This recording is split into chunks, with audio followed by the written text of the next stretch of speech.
Welcome to BlackUSA.News Morning Show. I'm your host, William Honolulu Jr. Join us as we explore the news and opinions that impact our community.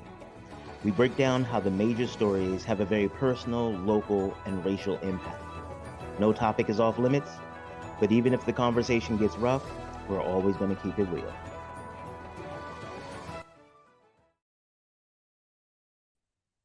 Greetings and salutations, all my people out there in internet land. My name is William Honolulu Jr., and I have the privilege and honor of serving as the host of the Black USA News Morning Show. Welcome to Titillating Tuesday. Today, my co-host is going to join us in just a second. We're going to keep you titillated, and today's topic is negotiating and communicating sex and sexual activity. Some of us don't necessarily have some very pleasant sexual experiences in our repertoire. And some of those experiences come because we didn't know how to communicate what we wanted or understand what the other person wanted, or honestly, even understand what we wanted. So we're going to talk about a lot of that today. So if you this might get NSFW. I learned what that meant. It says not safe for work. But hell, how many of these shows really are safe for work? So that's okay. So if you listening, you know what you're getting into. But I'm letting you know you about to be titillated. Um, show notes. See. And the funny part is that they gave me more show notes this time than normally, because they were like, okay, we saw what happened the last time. It was Titillating Tuesday, and you was real titillated. You still got to remember this is a show, not just a private conversation with your friends. And I'm like, but it's so cool. I love my friends. And they're like, dude, but you do a show. Just call her if you want to do that. And I was like, well, I do call her. And they were like, yeah, but that's not part of the show. You should like, it's like, but we have great conversation. And so it got back and forth. But so anyway, they gave me show notes. So I have to stay focused and do host duties until it's time to transition to the wonderful titillating conversations. So thank you for joining us today. As I told you all yesterday, we're going to be talking a lot about Breadcoin over the next few months, because we recognize how important the issue of hunger is to the Black community. We talk about these things like education and people economic development, but I know as a grown man, if I haven't eaten breakfast or if I'm hungry, it's difficult for me to focus in a meeting. And I've been focusing in meetings for 30, 40 years. So how do we really expect a young person, a child, to really be able to focus on their education? Or how do we get parents to focus on economic development when their kids are hungry? That is not a tenable situation for anybody. And so we are very happy to partner with Breadcoin. And what they do is they take donations, turn them into coins, and those coins feed people with dignity. When people get Breadcoin, the coins that they use, and I think I got some pictures of them. Oh, yeah, here you go. When people use these coins, they can walk into a restaurant, a participating restaurant. They can use them, and nobody knows whether they got them as an incentive, a volunteer, or whether they're living in poverty or what. They don't know why they have them. So guess what? They can go into these restaurants, they can sit down, and they can enjoy their meal without the stigma of poverty. It's a really great thing. And so we are so happy to partner with them. And there are a number of ways that you can also partner with Breadcoin.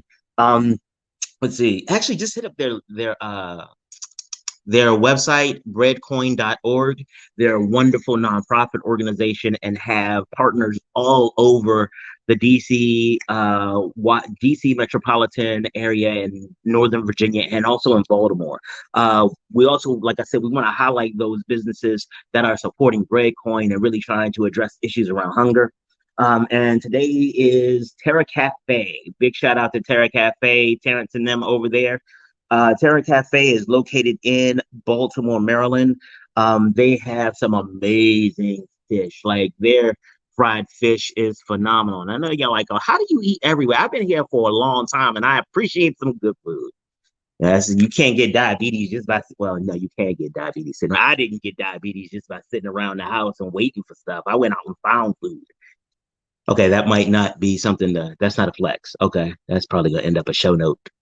It's because in my head it was like, yeah, I eat places, and I was like, well, no, that's probably not something I should be proud of. Huh. That didn't feel so good. Oh, show notes. So the other thing about Breadcoin is that they also have opportunities for you to address hunger and places where there are food starvation zones and things like that. They have these opportunities. So what they can do is that if you contact them, they can coordinate with their vendors to come and have an open table in your neighborhood. And it's not a, hey, people come in and get food to go, head out. It's like, no, if you come and get food, you sit down. You have an opportunity to break bread with your neighbors and get to know Breadcoin, get to know the vendors, and get to know each other. Because one of the things, we also encourage you to invite community leaders and politicians, because what we have realized is that a lot of times they make decisions because they don't even know us. They know the data about us. They know what they've read. They know what the consultants say. They know what the pundits say. They know what the academics say, but they don't know us. So when they're sitting in rooms making decisions for us, sometimes those decisions don't reflect our needs. So always happy to highlight organizations like Breadcoin, and big shout out to Terra Cafe. Also, big ups to the super producer Kyle, Crazy Horse Morgan, and Brandy Raymar for always holding me down. This is why I got show notes, y'all. This is why the show is not wilder than it is, because I got people who hold me down and remind me, like, hey, remember, this is your job, so you might want to act like you at work. So, but today is a special day because the rules around work get real flexible, because I get to be joined by my co-host today, Miss Stacy. Come on, y'all, say hello to Stacy. Where's the button? Okay, there you go. Hey. Hey, baby, how you doing? Beautiful people. How you doing today? I'm good. Thank you for having me back. Oh, absolutely. I mean, you are titillating Tuesdays, so we're gonna keep it titillating. So today we're gonna talk a little bit about, well, actually not a little bit. Let me not pretend. It's nothing little about what we're gonna do today. Nope. Today we're gonna talk about how people can communicate and negotiate their sexual activity. I have heard a ridiculous number of stories about people, especially as we're looking at, we've been talking a lot about how to get our kids prepared for college and stuff like that. I've heard some ridiculous stories about people's first college experiences. One of my friends said that the guy was trying to perform oral sex on her, had her stand on top of the desk, and she fell over, and it was so. And she was like, and she said it wasn't until afterwards she actually understood what he was trying to do in the first place. He was like, "Come on, stand on it.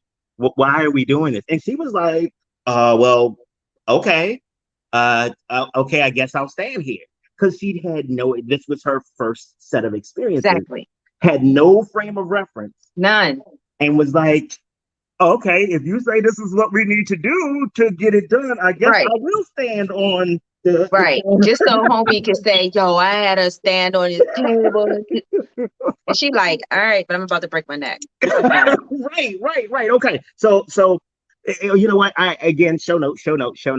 I apologize. Show note. We got a show note. They don't necessarily know you or remember you, and I should give you an opportunity to make sure they understand the credentials. I'm so glad I got these notes. Oh my God, we would have been like 30 minutes in. I'd be like, oh yeah, make sure you tell them who you are. Who I am. Okay. I am a former disease intervention specialist for the Baltimore City Health Department's STD program. So that means when we get reports of communicable, reportable infections, namely gonorrhea, chlamydia, HIV, and syphilis, I was the one that went out, notified the person that they were infected or suspected of being infected, interviewed them, and went out for their partners and started the situation all over again. I was also responsible for educating and training not only patients, but also care providers in STDs. And through that, I developed my own sexual education program because the situation wasn't getting any better. And I found that there was a severe gap in the education that our young adults and older adults needed to know about sex and sexual health. About it. We're going to talk because it's titillating. Yeah, talk about it, titillating. Now, some of y'all need a refresher course, is all I'm saying. Not even a refresher. No, but here's the thing. Real talk. Some of us need the course for the first time, because the reality is most of us have stumbled through our sexual education as an on-the-job experience. It is like, and if you have not necessarily had the great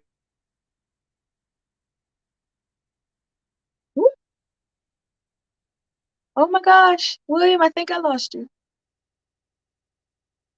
I don't know how I lost you, but I think I lost you.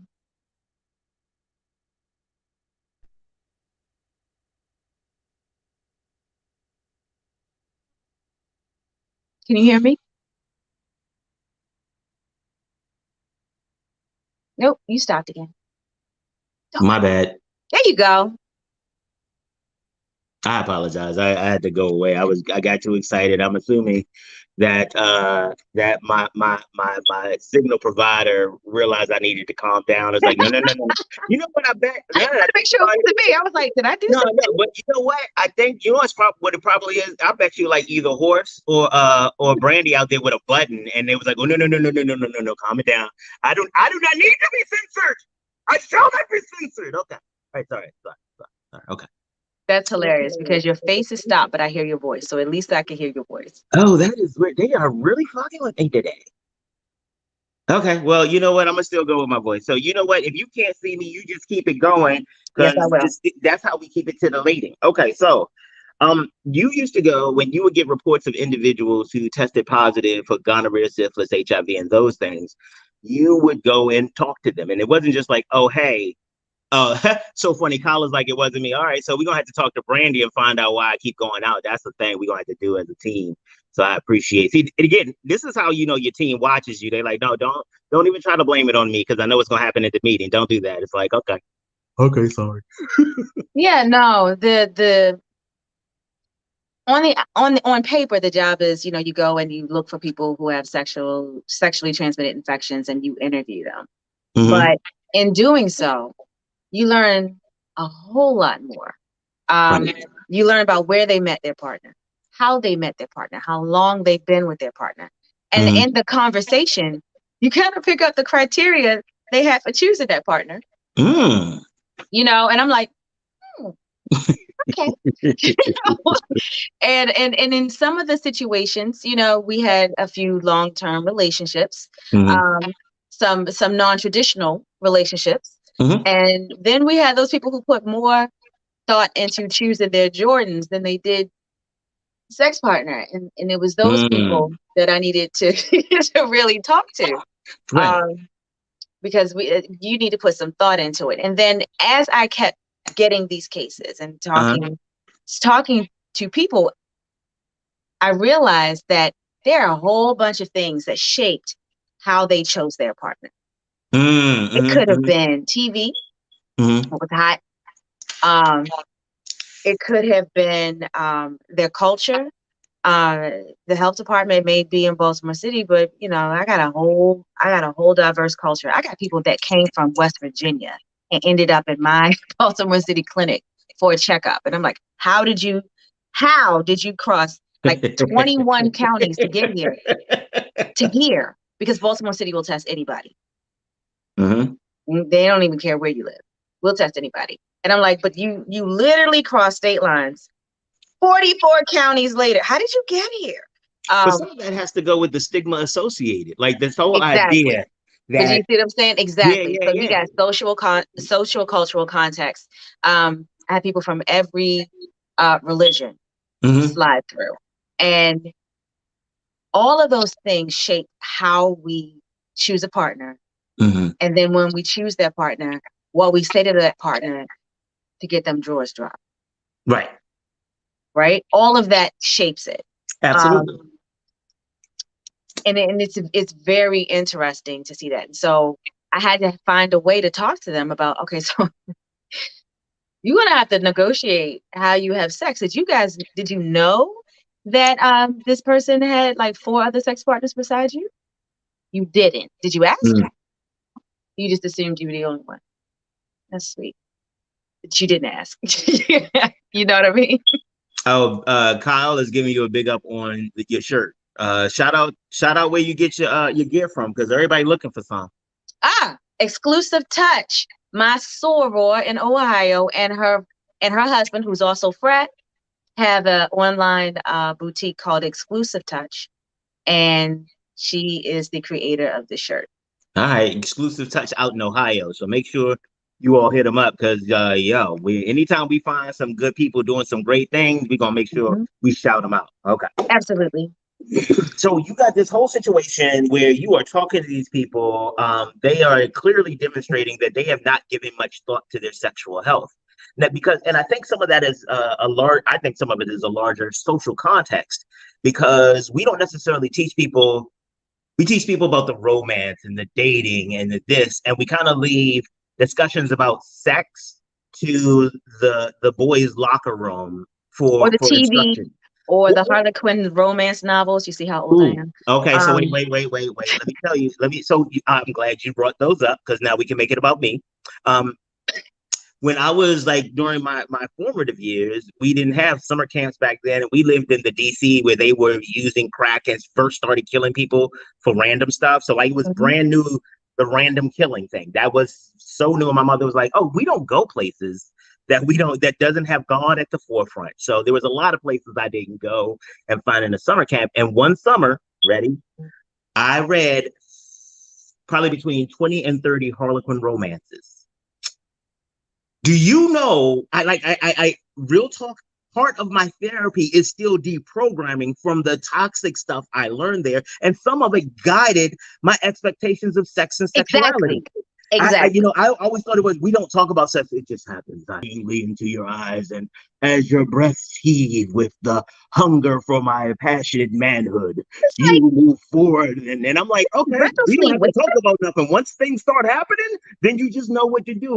Once you move in for the kiss, everything else, just your body will know what to do. It's right. Exactly. It's natural. When it's right, you just know, and the love and all that bullshit I gotta find. Yes, I did, and I own that find.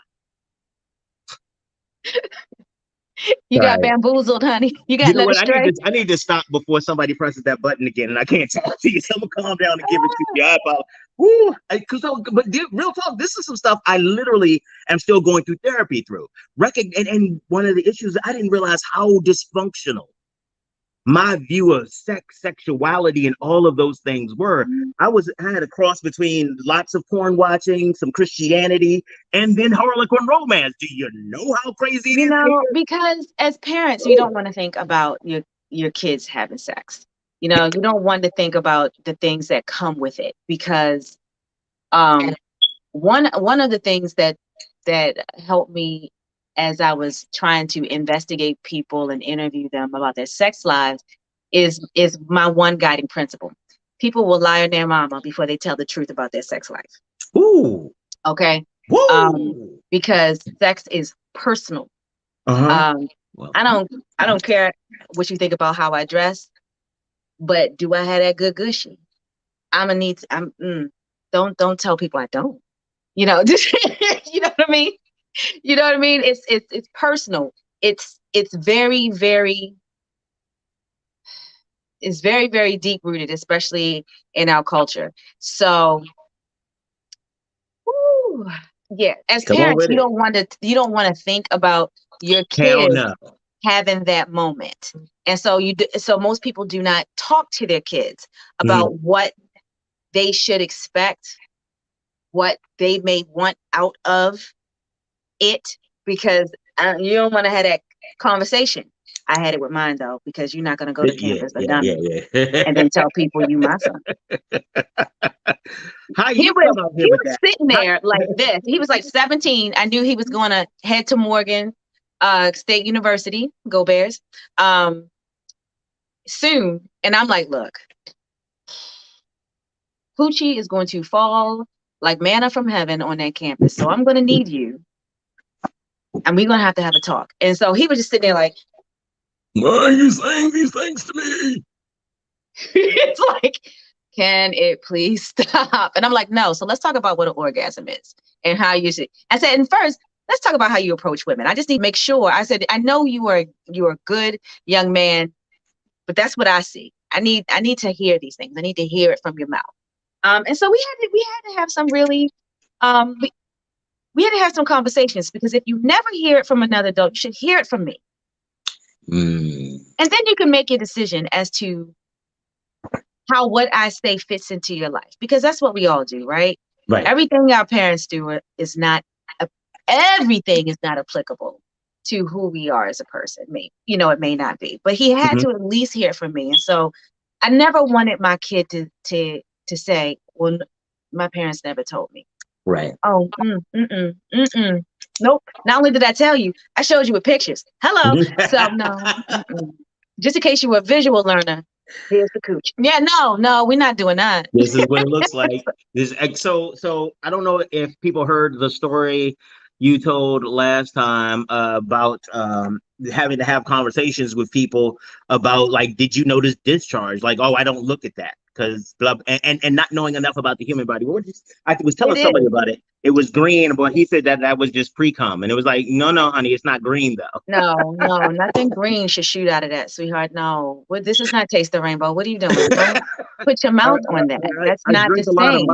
Can I tell you? I was like, can I tell you what kind of freak show you have in the back of your throat right now? Because, okay, fine. But all of that is part and parcel as to how that particular patient did not have the right conversations. And and to her, in her defense, she was young. And that's what goes on when you're young, right? Because you don't know. You don't know what you don't know. If nobody's telling you, how you know? And you don't, and not only that, depending on who the patient is, she may be in an area where she is, there's a discrepancy between the number of women and the number of men. Yes. Men have a lot of choices sometimes, depending on where they are. And so he's like, well, if you don't give it to me, somebody else will. And then market forces. Yeah. No, that's a legitimate thing. And one of the reasons I think that there are people who tend not to negotiate, because if you're in a very open market, what negotiating power do you have? Supply and demand. Exactly. If I can go any place else to get it, you're going to have to come with a sweeter offer than just, hey, I got it. Like, here's some cooch. It's like, oh no, I could get cooch anywhere. What else you got with cooch? Exactly. Like, for your first example, he could have been like, so you're going to get up on this table, split your legs so I can get that? She's like, no, it sounds dangerous. Or I can get someone who can. You know what I mean? And so you have, in addition to knowing what questions you have to ask, you also have to know yourself. And not, and this is both for men and women. You have to know yourself and where you are. And kind of what you want. And it's really difficult for a younger person to figure out, because you haven't been here long enough to know yourself. It's, to know what you want. You just know these hormones are raging. You need to do something with them.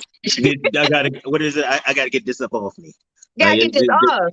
I gotta take the edge off somehow. I'll think about it later. But honestly, a lot of us approach sex, especially those who may have started earlier. We approach sex kind of like a addict. It's like, I've been and you can tell who it is. You ready? You can tell who it is by how surprised they are by the length of time that people haven't had sex. So you can tell who you're talking to, because you got some people who'll be like, I haven't had sex in 3 months. Whoa, like, what the hell? Yep, that's one you talking to. Now, I had a friend. Now, I don't know. There's got to be a lot of people who, in my mind, are impressed with this. Well, not impressed, but impressed or concerned. She was like, yeah, I haven't had sex in 10 years. I said, what happened? She was like, she said, and part of it was this market issue. She's like, the stuff that people wanted from me and, stuff I wanted from them, there was nobody to provide it. So it was just like, it's easier not to have sex or than to deal with all of the costs associated. Exactly. And it's not a bad thing to wait for what it is that you want out of it, because especially for women, sometimes as the mind and the feeling goes, the body will follow. And I know I'm not the only one who, was in the middle of something and stuff dried up like the Sahara. And I'm like, yeah, my mind was like, why are we doing this? And my body was like, right. And I was like, this ain't gonna work. This is not going to work. I should have listened to my mind and to my emotions, but no, I went forward and my body was like, But Sahara. But here's the other thing. It is so there is a point that, most of us call it, well, I've heard it called the post-nut clarity. where it's like up until that point, like all of us, like, I've been there where things make sense. It's like, yeah, I know she get on my nerves and we shouldn't be messing around, but I do miss her. And then you start forgetting the reasons why you didn't. And then it's like, yeah, I should just call and check and see how she doing. And as soon as you're like, oh my God, now I remember. Yeah, shit, she's talking. Okay. Yep. I remember this now. I remember this. Well, let me say that used to happen in my life when I was younger. As I have matured and become more selective, I no longer have to worry about those things. Just want to Well, put that because out you there. matured. For our younger people, that ability has not been learned yet. And I will go out on a limb. Some of y'all older people don't listen to that. Amens, amens, Don't take that amens. lesson too tough either. However, it is it has been studied in a lot of research in sexual health, in how our environment shapes what we think about sex and how comfortable we are Hmm. talking to our partner, whether that be, heterosexual, homosexual, talking to our partner about it. There's a lot of documented information for our LGBT family about the stress and stressors they go through when it comes to negotiating sex. Mhm. I remember in the health department where the HIV rates were particularly high one year among our African American LGBT, and they're still really high among our Yeah, African yeah. American gay men. But this particular year, it was just like ridiculous. We were getting Mhm. cases every day. We were like, what is going on? And every time we interviewed, and the good stuff comes in that interview. I could tell what your body's doing, but the good stuff, the things that Will happened help us. internally that led to what happened to your body, Mhm. that's the good stuff. And every time I spoke with them, I was like, did you wear a condom? No, I didn't wear a condom. Is there a reason why you didn't wear a condom? It's just we can't. What do you mean you can't? And I found out that it was an expectation and a sign of trust to not use a condom. And I was like, but okay, so you gave him this trust. Did you take a test before you gave him this trust? No, because I trusted him. How is that working out for you? What did they say? Trust but verify. That verify thing wasn't a part of it. The sign Right. of trust is to, and this was just from the interviews that I had, and I went and did some research, and I found that it was a thing at the time. Mhm. And I was like, okay, so these are our gay men. How was that working for our heterosexual girls? And for the girls, it was just they just didn't have what they needed. They didn't have what they needed to be equipped with to have that conversation with the boys. Mhm. Even to this day, when I do my sex ed classes, sometimes I have to separate them. Usually, Mhm. my Mhm. classes have both sexes in them, especially when it comes to the activity parts. But at a certain point, I let my son take the boys, and Mhm. then I take the girls. And I was like, okay, they ain't in here. Let's talk. You know, Right. because Because there's just certain things you cannot vocalize Mhm. when you're a certain age to the opposite sex. And so part of my job is to help give you the tools so you can do that. Right. Right. So one of the things that you said a lot, and I wanted to give you a shout out because you mentioned that in the conversations that you've had with your son and getting him prepared for his sexual experiences, because that's one of the things I think a lot of parents don't want to come to terms with. There will be sexual experiences. It just will happen. Um, you said that you told him and explained to him about the orgasm.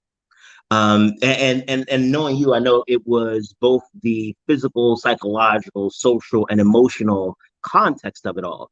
And Yeah. the real talk is that, I have met women and men, fewer men, but mostly women in their 30s and 40s who have not experienced an orgasm, who have not experienced, yeah, for me it's been wild. Actually, watch this. When I was working in the school system, one of my colleagues told me a story because these girls were talking about how they bad and how they get it and da da da da. and the teacher's like, you need to talk to somebody because you're probably not even having an orgasm. She said, yeah, I had an orgasm. She called her boyfriend and put him on speakerphone to verify that she had an orgasm. And this is why I have so much work to do. Who raised you? Never mind. I can already tell. You know. But that's what they're dealing with. That is the level of understanding of their own body. So how about this? How do we start having the conversations with people, especially as parents talking to youth? Hell, how about this? How will you have a conversation with each other outside of that good girlfriend, or the best way to get over one lover is under another one, blah blah blah. Mm-hmm. How do we create a community amongst ourselves where we can actually just have these conversations, even outside of having them with the opposite sex? How do we develop a community amongst ourselves and our peers so that we can get good information and really have meaningful conversations and support each other? You know what? If I could easily answer that, I would have a whole department to myself in the health department, and we would be addressing this. When I tell you that there's still various thoughts on the matter about not even just negotiating sex period, and it has to do with our city, our various cultures, mm-hmm. and then our various religions that attach to all of that. And it is it's a very interesting problem that we're having and all of it has the same consequence. We have over 19 million cases millions of cases of STDs. Our 12 to 24-year-olds are taking the brunt of chlamydia. Of those 12 to 24-year-olds, my Black girls are taking it on the chin. In the state of Maryland, my 20 to 24-year-olds are taking the helm of gonorrhea and chlamydia. Baltimore City, of course, has the highest rates. And of course, my African Americans are the tops in all those. And gonorrhea is just terrible because the bug changes. And so there's problems, there's layers on this mm-hmm, problem. Mm-hmm. And because you don't want to address the foundation, right, the rest is just, it just blows up and gets worse. We have to have a change of culture. My grandmother, my mother's mother, said they used to discuss this type of thing. They didn't? However, my father's mother read all 3 volumes of 50 Shades of Grey. What? And I didn't. I said, Grandma, how you know that book? She's like, I think I'm going to send it to your aunt. My aunt was 82. She says, we're going to discuss it. Why, Grandma? You know, she was not ashamed to have that conversation with us. See, can you do page 57? Excuse me, sir. Can you do page 57? Okay. No lie. And I knew that was a change in her behavior. My one grandmother was very much able to adapt mm-hmm. to the times, which is why all the grandkids just gravitated to her because we could tell her anything. Right. And she actually got upset when one of my cousins, she's bi, but didn't tell her first. She was like, why didn't you tell me? I was like, Grandma, she didn't want to tell you. She didn't want to tell me, Grandma, let me know. Let me tell you what I do on the weekends. She was like, I wasn't disappointed. I wasn't disappointed at all. I'm just upset you didn't tell me first. I was like, okay. You know what I mean? She was that type of grandma. She was the grandma that called me and asked about a butt plug while I was in the middle of the store and I had her on speakerphone. And she was like, Stacey, can you tell me about this butt plug? And I'm people around me busting out laughing. I was like, yo, Grandma, you know, she was that type of grandmother. And I recognized that she made a concerted effort to change from how she was probably raised to being an open ear and an aid for her grandkids who were living in a different era, and things were, you know, surrounding sex and relationships were different. Right. So if she could do that, and my grandmother was in her 80s, if she could make that slight turn, I mean, it's not like we're going to go to grandma with, you know, Pornhub up on the app or anything like that. But if she can make that slight turn in order to have certain conversations, I don't see why more of us cannot. Well, let me tell you why more of us cannot, because I'm glad you brought it up. More of us cannot because we have been indoctrinated and you're looking at sex as a commodity. Again, because we got raised on Harlequin romance, Shakespeare. Think about the images that we have for romance and relationships. Most of them are toxic. Like I was an adult before I realized that Romeo and Juliet was not like relationship goals. To love so much someone so much that you're willing to kill yourself because Harlequin romance novels. Oh, every song. I can't live without you. Can't breathe without you. Can't do it all.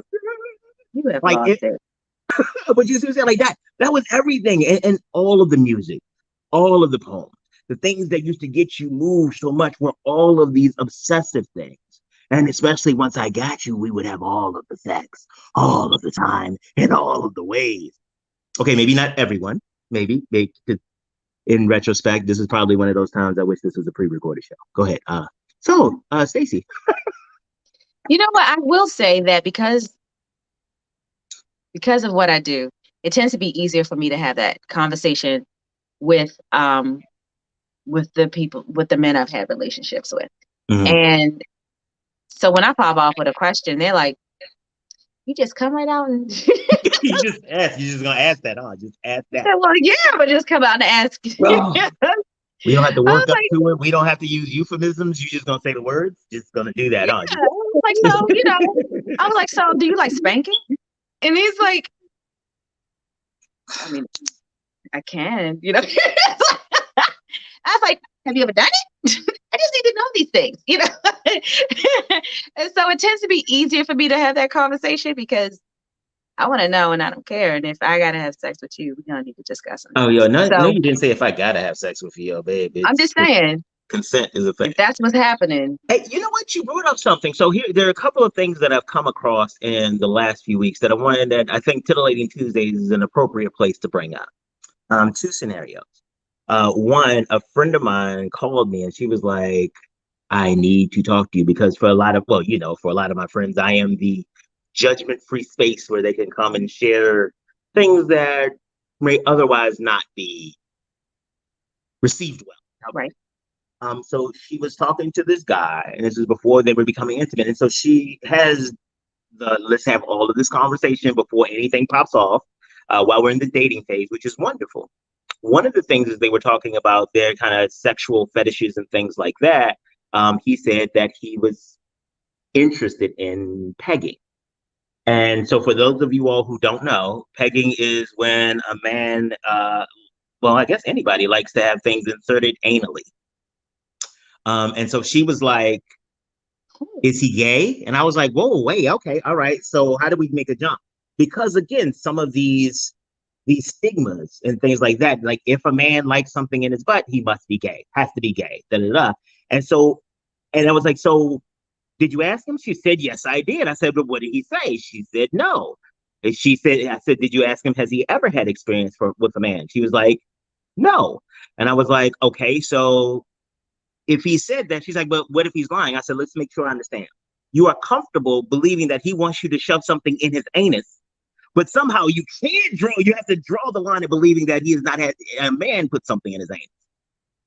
She's like, oh, wow. And then we talked about it a little bit more. And I was like, you've told me before that you wanted in the past guys to do this. And so this guy's like, she was like, yeah, but he asked for it. And I was like, this is, again, a story in your head about you want this to happen, but you want a Harlequin romance scene where this macho man has loves you and into you so much that he surrenders his anus to you and lets you take it. And the story in your head, as opposed to he likes it, so that must be gay. And some of these, and I think that's kind of emblematic of some of these stereotypes that we have that make having conversations difficult.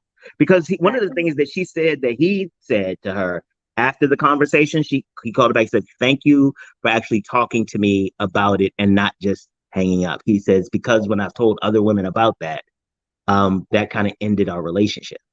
I'm sure it did. And so, and as you mentioned, asking people about pegging, like, so what about those people who have these types of things that may be considered fetishes or social deviance or sexual deviancies and things like that? How do you have, hell, it's difficult enough to have that I just want to do missionary conversation and I just met you, to, hey, could you put butt plugs, or like, could you strangle me, and safe words and stuff like that? How the hell do you start that? Yeah. So some of those conversations are going to have to come, they don't come right in the beginning of your relationship. Okay. And to be clear, everyone's sexual predilections are like on this continuum, from absolutely boring vanilla to it's not about me. So absolutely, missionary, only have sex just to procreate, that extreme, vanilla, all the way to swing from the chandelier. Let's get it. And wait, and who's next? Yeah, that Yeah, type of life. sexual and with the wide variety of sexual fetishes. All the way in Everyone, between.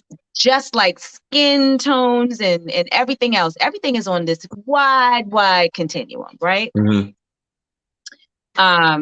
And people usually fall somewhere, it's just like the bell curve. Most people fall somewhere in the middle. And that's fine. And just like, even if you were I only have sex to procreate, weirdos, people, then even if you were that, you wouldn't say that at the onset. You would get to know the person before you would reveal that kind of thing. Because as I said before, sex is extremely personal. Right. It is that one part of our spirit being that in this country we don't want to recognize until your drawers are practically down. So right. Well, no, until you get post-nut clarity. Let's not even pretend, because most people, they're going to keep going until they bust off. And it's like, and then once you, well, it depends on if you do the multiple thing, but once you finish your final bust off, it's kind of like, why did I do this again? It's those type of conversations, and you should have them. But chances are, if you do your due diligence with the relationship and you're getting closer to the person, you kind of know whether they can fly with certain things or not. But you still But have to still have ask that the question. conversation. Yeah, absolutely. Ask the Yeah. question. So, and Like when again, I asked us, sometimes like, do you like spanking? Because but you can also, one of the things about asking direct questions is that sometimes people don't even recognize their own hypocrisy or their own double standards. Exactly. And so you may say, and the other part is that people's preferences and predilections evolve over time. Exactly.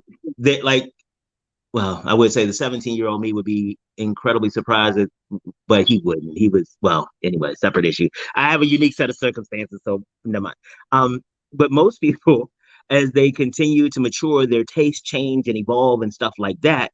And so that's one of the things that I've seen with long-term couples, is that as one may be more desiring more to experiment, and another one is like, no, I like what we do, we're good here.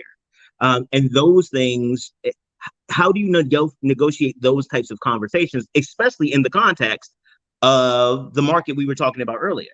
Because even if we are, let's not pretend, especially in a lot of urban areas and there's a lot of Black communities, let's not pretend that the proportion to eligible men, whatever eligible may mean, and Black women is disproportionately in favor for the eligible men, which means that even if you and I are in a committed relationship, all the Facebook, Instagram, all of this and all of that, I can still have more sex because there is the market, the demand is so low. I mean, the supply is so low. Okay, And so this is just a personal. You have to be okay with the no. If you cannot, I think it's a disservice if you just give in to, if you withhold your wants and needs in a relationship. I think it's a disservice to you. It's a disservice to your partner. Right. Because they never know the real you, and they never know what you really want. And how can they ever attain it if you never tell them? or at least, hell, you should attempt to attain figure it out yourself too. Like if I you know never some. if you Yeah. never have those conversations. And if you have a conversation and you're like, this will not meet my needs, you can either do one of two things. You can squelch yourself, I'll suck it up. just suck it up, and chances are be unfulfilled and unhappy, Yes. looking for a way out. Yes. Or you can just be like, you know what, this is not going to work for me, and be okay with that. Seeking, your something that does fit for you elsewhere. And that's where you have the issue, because I have a lot of women being like, no, I can't do that. I'm not going to be alone. So I'm just going to suck it up. I'm going to just go with it. And then they end up being unhappy and unfulfilled.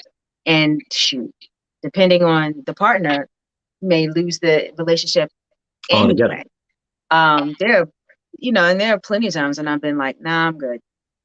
This is not for me. You are not for me. And it's okay. We can still be friends, but you are not for me.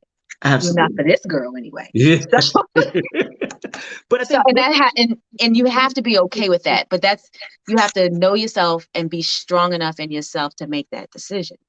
And I personally feel that it's easier the older you get, because they're like, I don't care. Well, and but it's a little difficult if you're younger. Well, I think the older isn't just because you don't care. It's the reason you don't care is because now you have a different set of values. Before, you thought it was going to be I don't know how many times you were the one. I have never felt this way before, and legitimately have never felt this way before. And, yep. and we have soul bonded. I understand your spiritual soul. And a year later, it's like, oh, why are you here? And so some of it is that we have been socialized and we change. We are exactly. not.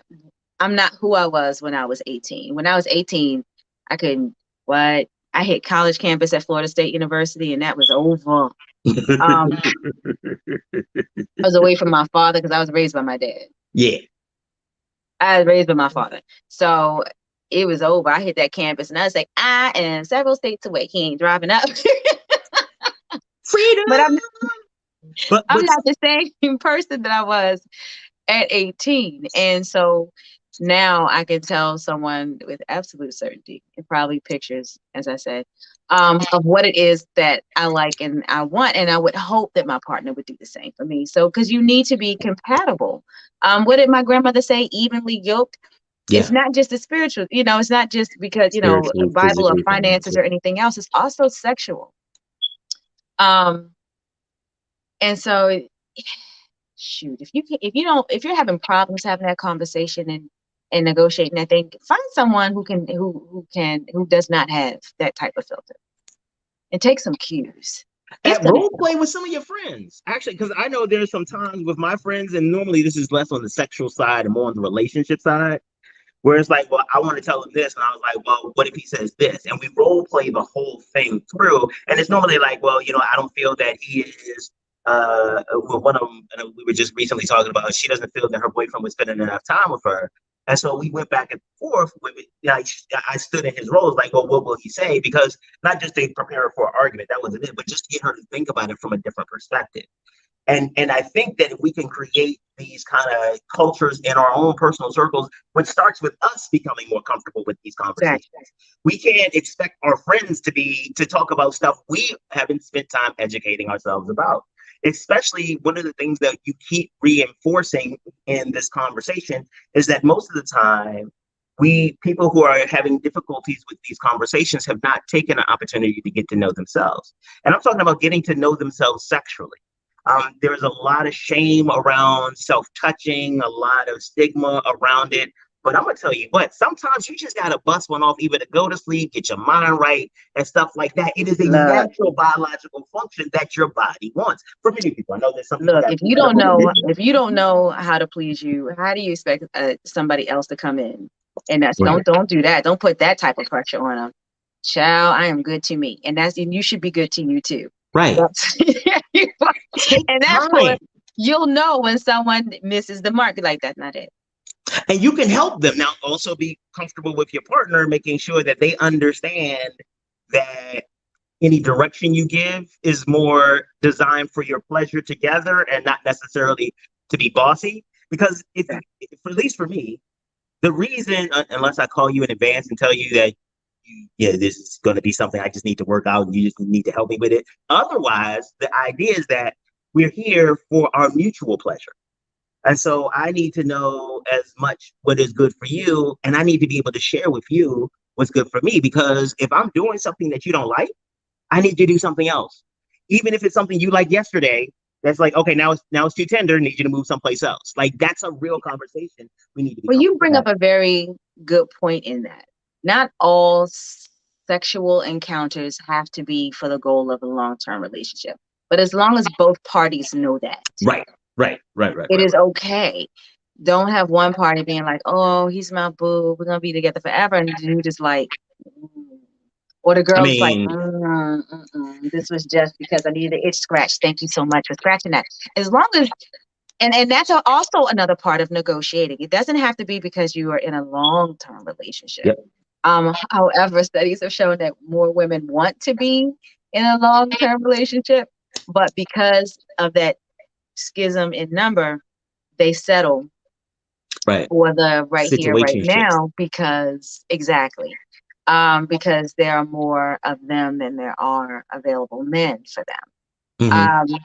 But with that being said, as long as both people know what this is and what it's also a part of negotiating, and if you agree to it, then you've agreed to it. But this also goes back to understanding who you are. Because I've been in situations where people have been comfortable with the way the relationship starts, but then they change. They decide that, yeah, that was cool. Oh, I love this one. Well, let me talk about, I love this one where a friend of mine, when she first met this guy, she was like, oh yeah, grown, he's sexy, we doing this, we doing that. And then like a week later, she's like, I can't believe he didn't call me. We saw each other. It's been like 2 days. And I was like, wait, what happened? She was like, what are you talking about? I was like, no. A week ago, you were Beatrice Badass. You had on the grown up song. Now you have on a pull up. That's not the same thing. Like, you are not Beatrice Badass anymore. You're Polly Pansy. Like, what the hell are you talking about? Not a pull up. She went from a song to like, look at this. It's like hey, I want to go to a party. But it was because, and the thing is, real talk, she had not recognized it. What I think happened is that she had that pre-nut itch, and what it real talk, and I'll speak for myself. It changes the way you look. So forget beer goggles. That's just like, oh, you know what? Yeah, I know like you have the third eye on your nose, but God, you seem available. And then it's like, oh, I can't believe I did that. Where did I do that for? Da-da-da. And so all that to say is like, as you are starting to negotiate these spaces, like, what do you tell people to do? Like, how do you even start that kind of conversation? Say that again. Say that I missed that last part. How do you start the conversation? How do you negotiate those types of spaces where you may not have the clearest communication to begin with? Like, there may be people who each person believes something else or wants something else, may have changed. No, you have to go to them. Now, here's the thing. I recognize that some women, they will, and let me not just put it on women, it's both sexes. Yeah. They're more comfortable dropping their drawers than they are talking. It's easier to just, to rip the clothes, which is crazy to me. but it is easier to just let the body do the talking than it is having a conversation. And I say again, the good stuff is in the conversation. All the good stuff is in the conversation because it will direct what your body will do. But that is also apparently the hard part because you are liable to get your feelings hurt depending on what they say. Well, the other part of it too is kind of like we talked about pets, because I let everybody know that cat videos have been part of my therapy. And I think one of the reasons that people like cats and pets in general is that you can place any narrative you want on them. They don't talk back. They don't give you any facts. It's like, oh, the reason that she's scratching is that she misses me so much. She's just, no, she doesn't like you. You smell weird. but you get to tell the story. And I think, to your point, letting the bodies do the talking, you can have whatever story you want. But when I start using words, then and don't get me started. We need to have a whole show on the whole actions speak louder than words, because I have used that in negotiations before to get them to believe something, because I knew they were going to try to outfox me. I wrote down that this is what we're going to do, but when you think ahead of me, then I'm not responsible for your decisions. Well, I'm trying to figure out how to put this. Yeah, I say a lot of things and ramble. You do say a lot. You do say a Sorry. lot. But to the people who need to have that conversation with their partner, because William is a whole other show. William is a whole lay down on the couch and just let him wash over you. Just let William Honolulu just wash over. Oh, is this going to end up being a show note? I think this is going to end up being a show note. Make a note, people. But when it comes to having that conversation, please recognize that, I recognize how scary it is to open your mouth and actually answer the question, because there is a chance you may not like the answer. Mm-hmm. And so it is easier for you to just take your moment of sexual pleasure and enjoy it. But when you finish, hopefully you have an orgasm. But when you finish, the question is still there about if this is a situationship or a relationship, and will we do this again? And are you really going to tie me to that cross again? Is that a thing with you? Stuff like that is a valid question. And you may not like the answer you hear, but that's the risk you take for something so extremely personal, and it is a part of the communication. It's part of your responsibility as a sexually responsible adult to have that communication. Or the answer may be just don't have the sex. And therefore you don't have to have the communication. How's that going to work for you? Man, oh my God, look at the top. Jeez. Yeah, it's I know amazing people. This has just been so wonderful. I've had a great time. You going to titillate with me next time? Next Tuesday, you going to titillate with me? Of course I am. What do you think about you want to talk about self-esteem and shame and sex, being real with yourself? You know what? Let's talk offline and figure that's figure a out whole that's a whole you know what? We might even we talk offline, but we might even do the how-to guide for orgasm. You can't get more titillating than that, baby. You are going to get show notes. Oh my God, so many show notes. Oh my God, it's going to be like a whole freaking essay. There's so many. And honestly, you don't understand being in. I wish we could just get a show of DIS on, because the stories I don't say nothing else. Let's do that. That'll titilize a whole month of Tuesdays. Come on with it, baby. And make sure they're former DIS. You don't want to endanger anybody. No. But and we'll go through the protocols, the trainings, because I used to be a privacy officer, by the way, so we'll hit it all out, make sure it's all nondescript and non-identifiable. Like I said, people will tell the truth. They'll lie on their mama before they tell the truth about their sex life. And the idea of shame is kind of ingrained, especially depending on the culture that you're in. If you're male or female, if you're LGBTQ or not, there's so many factors to that. Yeah, whole trainings on that. And it is a fantastic conversation to have. I can't wait to have it with you. Cool in the gang. All right. Ladies and gentlemen, boys and girls, children of all ages, thank you for joining me and my co-host for Titillating Tuesdays, the wonderful, amazing Stacey Dennis. Oh, Stacey, before we go, make sure you shout out your sorors who made the shirt again, because Exclusive Touch by Jacqueline Rimmer in Ohio. She made my shirt. She has a whole line of clothing. She's fantastic. Okay. Make sure that you all like and subscribe. The show is on Monday through Friday, 10 a.m. And Titillating Tuesdays will be titillating you again next week. Yeah, we'll be Black tomorrow.